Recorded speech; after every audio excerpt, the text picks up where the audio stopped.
Welcome to guys, আশা করি সবাই ভালো আছেন। ভাই দেখেন, গা এবং যা নামটা প্রকাশে বলতে পারতেছি না ভাই, যে জায়গায় বোমবাড়ি মানে যুদ্ধ হচ্ছে হিন্দু ও মুসলমানের মধ্যে, খ্রিস্টান এবং মুসলমানের মধ্যে।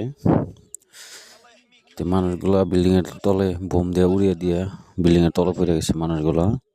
দেখেন কিভাবে বাইর করতেছে, মানে এই বিল্ডিং এর তলে দিকে ভাঙ্গার তলে দিকে কইতেছে, দেখেন কুয়াইতেছে। এত কষ্টর দৃশ্য ভাই, কিভাবে দেখবেন আমি সেটাই চিন্তা করতেছি ভাই। মানুষগুলোর কোনো নিরাপত্তা নাই, বিল্ডিং বোম দিয়ে উড়িয়ে দিছে, দেওয়ার পরে মানুষগুলো তলে পইরা কিভাবে কুয়াইতেছে বাঁচার লাগিয়া ভাই। কি বলবো আর কি না বলবো। যদি আপনি ভিডিওটা ভালো লাগে থাকে একটা সাবস্ক্রাইব করবেন, একটু সাপোর্ট করবেন, যেন তাদের পাশে দাঁড়াইতে পারি। আল্লাহ হাফেজ।